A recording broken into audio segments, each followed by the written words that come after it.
เกียมพบกับเพลงใหม่ออกแนวกีฬาแนวให้กำลังใจ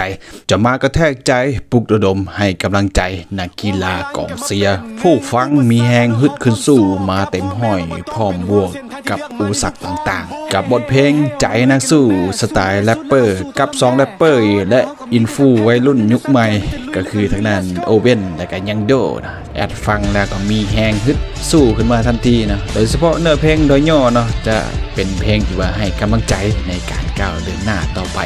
ต่อสู้กับอุปสรรคเป็นกำลังใจให้กับทุกๆคนกันเลยนะฉันจะปล่อยให้ฟังแบบเต็มๆเนาะในวันที่8 พฤษภาคม 2025 นี้นะซึ่งก็สามารถไปชมในทาง YouTube ในการทุกแพลตฟอร์มของเพิ่นก็ได้นะโดยเฉพาะมันใน YouTube ช่อง The Street Official นะก็ไปเบิ่งกันได้นะเดี๋ยวไปเบิ่งบทสัมภาษณ์ของทั้งสองกันเลยนะไปฮู้จักกับทั้งสองนี่กันก่อนเนาะว่ามีการแต่งเพลงที่มาที่ไปเพื่อฮู้จักกับสองน้องแรปเปอร์อนาคตไกลของสาวลาวนำกันเลยสบายดีน้องเอกมีชื่อว่าโพวิลัตเนาะล่ะซิลินชื่อว่าโอเว่นส่วนเฮามีชื่อว่าสอนอมลาเนาะชื่อลินซิโดหรือว่า AKA ในนามแรปเปอร์ก็ยังโดส่วนคนนี้แม่นโอเว่นคือกันเนาะจะเป็นอินฟูแน่แล้วก็เป็นแรปเปอร์แน่โดยคือกันเลยเนาะย้อนว่าหมู่ของเฮาโอเว่นเพิ่นก็ได้เฮ็ดเวียกหรือว่าสังกัดอยู่ที่บริษัทวาลีเนาะแล้วก็พวกเฮาก็เป็นแรปเปอร์แน่เฮ็ดเพลงแน่จึง2เซี่ยวจึงเกิดร่วมกันมายังมีโปรเจกต์เพลงเฮ็ดผลงานแล้วก็โปรเจกต์ต่อไปแม่นพวกเฮา2คนจะมีผลงาน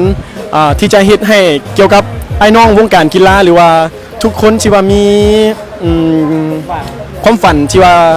แน่นอนเนาะทุกคนมีความฝันแต่ว่าพวกเฮาเลยสร้างเป็นเพลงเพื่อปลุกกำลังใจให้ทุกคนโดยส่วนเนื้อเรื่อง MV เพลงทุกอย่างแม่นจะเกี่ยวกับพวกเฮาจะเฮ็ดเกี่ยวกับสายกีฬาบานเตะเลยโดยแม่นรับพ้องว่าโปรเจกต์นี้พวกเฮาจัดเต็มแน่นอนเนาะแล้วก็ MV ทั้ง MV ทั้ง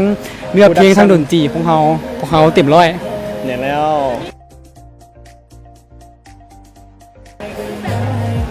ตอนนี้จะออกไปแนวทางแบบเดือดเลยแบบปลุกไฟอาจจะให้สปอยฟังบ่สั้นๆแล้วมันจะมีเนื้อเรื่องประมาณว่านักกีฬาทุกคนน่ะเนาะซัวสิไปฮอดจุดนั้นก็คือจุดทีมชาติน่ะเราได้ผ่านอย่างมาแน่เราได้ซ่อมทุกอย่างความกดดันต่างๆครอบครัวเราได้ผ่านอย่างมาแน่พวกเขาเลยลิดเป็นเนื้อเพลงตั้งแต่จุดแรกจนไปถึงทีมชาติโดยเนื้อเรื่อง